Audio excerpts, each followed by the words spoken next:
안녕하십니까, 김영수입니다.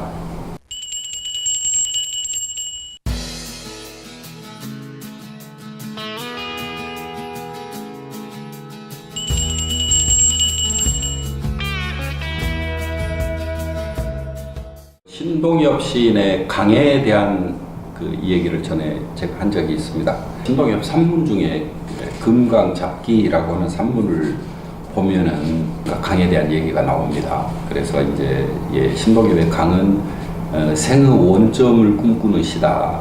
제가 이제 그 이야기를 했어요. 사실 살다 보면 죽고 싶은 날이 왜 없겠어요? 다 있겠죠. 살다가 내가 죽고 싶다라고 그렇게 말할 때 이 말은 다른 말로 바꾸면 다시 살고 싶다 그 말이에요. 날마다 죽고 싶은 사람은 날마다 다시 살고 싶은 사람이에요, 사실은. 어쨌든 저는 이제 이 시가 김지아의 고무공을 촉발시킨 시이고, 김지아 고무공은 한국 문단에서 특별히 주목하거나 누군가가 해설을 하거나 그러지 않은, 그러나 굉장한 명시다라고 하는 게 이제 제 생각이었어요. 김지아 시인의 고무공이 과연 신동엽의 강을 읽다가 촉발된 시가 맞을까? 여기에 대해서는 제가 신동엽 30주기 학술 논문집에서 백낙천 선생님 글을 읽다가 우연히 그런 구절을 봤어요. 김지아에게 영향을 가장 크게 준 두 시인이 김수영과 신동엽인데, 그래서 김수영과 신동엽에 대해서 김지아 시인이 글을 하나씩 쓰겠다고 했었대요, 당시에. 거기서 김수영에 대해서 쓴 산문 제목이 풍자냐 자살이냐라고 하는 굉장히 유명한 산문입니다. 굉장히 중요한 글이에요, 그 글도. 풍자냐 자살이냐 이후, 그러니까 그 글을 먼저 써놓고 신동엽에 대해서 쓰겠다고 했는데 이제 오적 사건이 터져서 그 이후 이제 상황 속에서 못 쓰게 된 겁니다. 사실은 제가 얘기를 하면서 김지아의 고무공이 명시다라고 이제 그렇게 얘기를 하니까 우선 우리 딸이 조금 기분 나빠하더라고요. 사실 김지아 시인의 모습은 세 가지입니다. 우선 하나는 토착미학의 발견자로서의 김지아가 있어요. 이때 김지아는 온 나라를 거의 전율에 빠뜨려 놓은 1970년대 운동은 어떻게 보면은 박정희와 김지아의 싸움이다, 이렇게 말할 수 있을 만큼 아마 김지아의 첫 번째 모습을 기억하고 있는 사람들은 세 번째 모습의 김지아를 기억하는 게 너무나 고통스럽고 힘들 거예요. 첫 번째가 토착미학을 발견했던 대시인으로서 위대한 김지아라고 한다면은 이제 그 다음에 이제 김지아 시인이 감옥에서 나와가지고, 저는 이 두 번째 세계에 관심이 굉장히 큽니다. 김지아 시인이 토착 사상가로 변모해가기 시작합니다.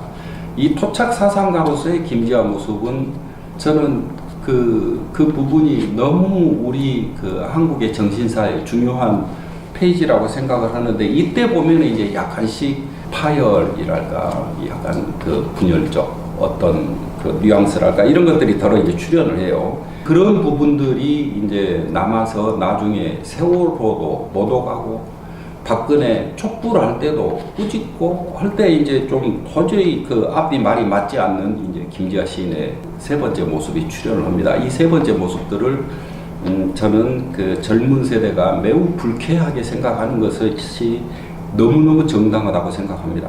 그러나 김지아 시인의 일대기를 놓고 보면은 이 부분을 바라보기가 너무 괴로워요. 제 생각에 이 세 번째 모습의 김지아 모습을 저는 어떻게 생각하냐면, 저는 변절자로 생각을 하는 게 아니고요, 국가 폭력의 피해자로서의 김지아예요. 아마 고문 후유증 그런 것으로 굉장히 조금 자기 분열적 양상, 이런 것들이 조금 이렇게 많이 드러나는 것 같습니다. 그렇게 보면 위대한 김지아가 의식의 파편화 현상을 자꾸 보이면서, 분열 현상을 자꾸 보이면서 박근혜에게서 박정희는 지우고 여성만 보는, 그래서 경직화된 권력, 경성 권력이, 지금 저는 여성 문제를 제기하는 분들의 가장 큰 의의는 거기 있다고 생각하거든요. 인류를 끌어가는 이 힘이, 이걸 권력이라고 부른다고 한다면 이 권력이 경성 권력이어서는 안 되고 연성 권력으로 전화되고 있는, 부드러운 권력으로 바뀌고 있는 이게 제 생각이 지금 현재 지구촌에 불고 있는 페미니즘 그 운동의 가장 그 중요한 부분이 아닐까 이렇게 생각이 드는데, 그렇게 놓고 본다면은 김지아 시인이 했던 발언 같은 것은 경성 권력을 굉장히 이렇게 왜곡시키는 이제 그런 발언이 되기 때문에 문제가 되지 않는가 현재 그렇게 생각을 합니다. 그런데 하여튼 김지아의 초기의 모습, 이 모습은 정말로 놀랍고 어쩔 때는 조금 이렇게 그 전율이 계속 이렇게 일어나는 약간 무섭기까지 하는 그 무서운 시의 대표적인 시가 고무공이에요. 제가 생각할 때는. 제가 먼저 한번 읽어볼게요. 고무공. 옛사랑이었다. 옛사랑의 거칠은 숨결의 기억이 빗속으로 돌다리 떠내려가는 고무공. 시뻘건 물에 배가 부풀어 죽어 시퍼런 어린애 시체, 저 시체. 떠내려가는 돌다리 빗속으로 오고 비 맞으며 저기서 기억이 오고 옛사랑이었다. 빗줄기의 지루함, 저 지루함. 벗기고 벗길 수 없는 넋 속에 깊이 마지막 남은 한 올이 수치의 마지막까지 벗기고 와버렸다. 비 맞으며 술집에서 잊고 와버려 잊고 있었다. 돌다리 아무도 맞지 않는 새벽빛 속의 이 수율이 미친 여울소리로 우는 어린애 시체 위에 저 시체. 아, 저 위에 버틴 내 두 다리 위에, 내 일자리 위에 버틴 내 얼굴 위에 개새끼 토해버린다. 창자까지 똥물까지 핏덩이까지 개같은 새끼. 옛사랑이었다. 거칠은 여자의 숨결을 기억의 빗속으로 돌다리 떠내려오는 띵뛰는 작은 곳. 시가 꽤 무서워요. 어떤 장면이냐면은 시골에서 그 홍수를 겪어본 사람들은 아마 알 거예요. 시골의 큰 다리 위에서 저희 고향 같은 경우에는요, 학교 가다가 그 다리에서 홍수질 때 그 다리 위에서 저 위에서 떠밀려 내려오는 시뻘건 물들 막 황토 섞여가지고 이제 물이 떠내려오거든요. 이때 보면은 그 물줄기 위쪽 그 동네들에서 사는 각 집안의 세간들이 막 밀려서 떠밀려 와요. 어떤 경우는 뭐 자전거 바퀴도 떠밀려 오고 지게도 떠밀려 오고 뭐 호박 덩어리 뭐 이런 것은 말할 것도 없고요. 마구 물에 뜨지 않을 것 같은 것들도 막 떠밀려요. 어떤 때는 살아있는 돼지도 거기서 떠밀려 옵니다. 이 떠밀려 오는 것을 지금 화자는 돌다리 위에서 바라보고 있어요. 옛사랑이었다. 옛사랑의 거칠은 숨결의 벽이 빗속으로 돌다리 떠내려오는 고무고, 거기를 바라보고 있다. 이상한 걸 바라본 거예요. 뭘 바라봤냐면은 고무공이 떠내려오는 것 같아요. 왜냐하면 물이 콸콸콸콸콸 흘러가니까 고무공 통통 옛날에 누나들 그 시골에서 공놀이 할 때 공이 통통 튀기듯이 물 위에서 이렇게 고무공이 떠내려오는데 자세히 보니까 이 사람이 지금 옛사랑이었다라고 지금 화자가 얘기하거든요. 뭐냐면은 고무공이 사실은 저 고무공이 아니고 아이의 시체예요. 배가 불룩 이렇게 이제 차가지고 시뻘건 물에 배가 부풀어 죽어서 시퍼레진 어린애 시체, 그것이 막 떠내려와요. 이게 지금 사실적으로 떠내려온 건지 착시 현상처럼 환상으로 떠내려온 건지는 이제 더 읽어봐야 알 거예요. 떠내려오는 돌다리 빗속으로, 비는 계속 오고 있고 그 돌다리 위에서 그 화자는 서 있고 그건 지금 떠내려오고 있어요. 비 맞으면서 떠내려오는데 어떤 기억이 막 몰려와요. 아주 고통스러운 기억이에요. 옛사랑의 기억인데 빗줄기의 지루함, 저 지루함, 벗기고 벗길 수 없는 넋 속에 깊이 마지막 남은 한 올이의 수치의 마지막까지 벗기고 아주 어떤 수치스러운 기억과 함께 막 이렇게 이제 오고 있습니다. 어떤 수치스러운 기억이냐면은 사랑이 있었어요. 사랑 행위도 있었죠. 근데 자기는 그냥 떠밀려서 와버렸어요. 와버렸다. 비 맞으며 술집에서 잊고 있었다. 아마도 술집에서 일하는 분과 사랑을 했는지 모르죠. 그때는 사랑이었는데 잊어먹어 버렸어요. 왔어요. 이제 지금 떠올라요. 저기를 보니까. 와버려 잊고 있었다. 돌다리 아무도 맞지 않는 새벽빛 속의 이 수율이 미친 여울소리로 우는 어린애 시체 위에 저 시체. 자기는 아기를 가진 줄도 몰랐는데 아무도 책임지지 않게 돼버린 거예요. 그래서 지금 그것을 지금 떠올리고 있는 거예요. 아, 저 위에 버틴 내 두 다리 위에, 내 일자리 위에 버틴 지금 먹고 살아야 되니까 자기도 자기 일하고 이렇게 다 살겠죠. 그냥 그렇게 사는 거예요. 다 이제 잊어먹어버리고. 그러다 지금 이 홍수에 의해서 마구 떠밀려오는 이 기억덩어리 속에서 지금 그것들을 발견하고 있는 거죠. 내 일자리 위에 버틴, 그 먹고 사는 게 죽으면 얼마나 중하다고 감쪽같이 없었던 듯이 전혀 다른 방식으로 지금 나는 살고 있어요. 내 얼굴 위에 개새끼 토해버린다. 쌍욕을 막 해도 온갖 혐오감을 표현을 해도 다 풀리지 않아요. 창자까지, 똥물까지, 핏덩이까지 개 같은 새끼. 옛사랑이었다. 지금 옛자를 3번 반복하니까 꼭 이역하고 이렇게 이제 토하는 것 같은 그런 느낌이죠. 구토가 일어나는 옛사랑이다. 거칠은 여자의 숨결을 기억, 빗속으로 돌다리 떠내려오는 띵뛰는 작은 고무고. 이 풍경을만 놓고 보면은 얼마나 괴기스러운지 몰라요. 이 풍경이 그로테스크 리얼리즘을 제가 이야기하는 그 하나의 그 모델 같은 작품, 이렇게 이제 저는 생각을 하는데, 사실은 그로테스크 리얼리즘으로 일본의 그 오에 겐자부로가 노벨 문학상을 받습니다. 이 그로테스크 리얼리즘이 세계 미학사에서 아주 중요합니다. 예쁜 채 하는 것 속에 예쁨이 들어있는 게 아니고, 그냥 거칠고 미에 무관한 것 같은 것 속에 진짜 참다운 미가 들어있어서 그것을 발견한 사람들이 그로테스크 미학을 자주 이제 사용을 하게 됩니다.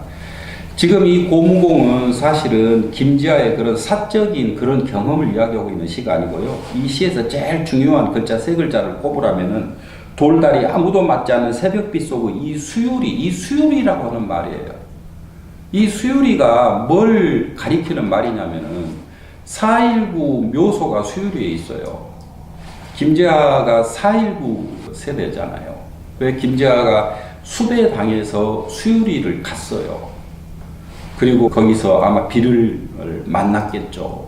그리고 거기에서 이 장면을 떠올리고 있는 거예요. 어떤 거냐면은 정말로 뜨겁게 사랑했고 뜨겁게 피땀을 흘려서 만들어낸 것이 4.19 혁명이었어요. 4.19 혁명을 통해서 생명체를 잉태시켰어요. 우리의 그 생명을 만들어냈는데 시위 끝나고 아무도 책임 안 지고 다 흩어졌어요. 먹고 사는 자리로 일자리로 다 돌아가 버렸어요. 그러고 나니까 군사 쿠데타를 통해서 저 민주주의라고 하는 생명체는 다시 그대로 죽어서 이 홍수에 떠내려와요. 아무도 책임지는 사람 없어요. 이 중요한 사건을 보면서 군사 쿠데타를 통해서 들어선 정부로부터 수배받아서 극형에 처해지는, 나중에 사형 선고까지 받아요. 그랬던 그 사람이 수배자 시절에 지금 그 문제를 지금 떠올리고 있는 거예요. 여기서 말하는 고무공은 그래서 4.19 혁명이 되겠죠. 이 시 내용을 지금 이런 부분들 때문에 나중에 기회가 생기면 꼭 한번 얘기를 해보고 싶은데요. 제가 굉장히 존경하는 분이기도 합니다. 현재 지구촌의 가장 중요한 어른, 너무나 유감스럽게도 일본인이에요. 그분은 일본인이라는 그런 표현으로 우리가 말하기는 조금 부끄러운 분입니다. 오에 겐자부로가 노벨 문학상을 받아서 하야바다 야스나리가 설국으로 노벨 문학상을 받았을 때 그 소감을 자랑스러운 일본인이라고 소감을 이야기하는데, 오에 겐자부로는 그거 그대로 엎어가지고 부끄러운 일본이 이웃 나라들에게 어떻게 했는지. 오에 겐자부로는 국가주의자가 아니에요. 자기는 세계 시민이라고 계속 주장을 합니다. 현재 반핵 문제에 자기 그냥 그 전체를 걸고 있는 그런 분인데요. 오에 겐자부로가 그래서 노벨 문학상 받아가지고 곧장 한국 방문해요.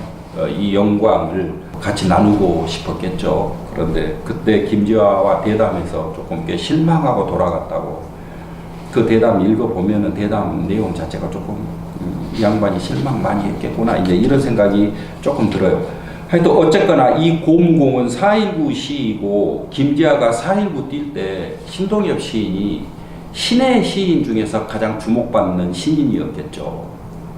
저는 그래서 신동엽을 꽤 깊이 읽었으리라고 그렇게 생각을 합니다. 신동엽의 일기 한 대목만 읽어볼게요.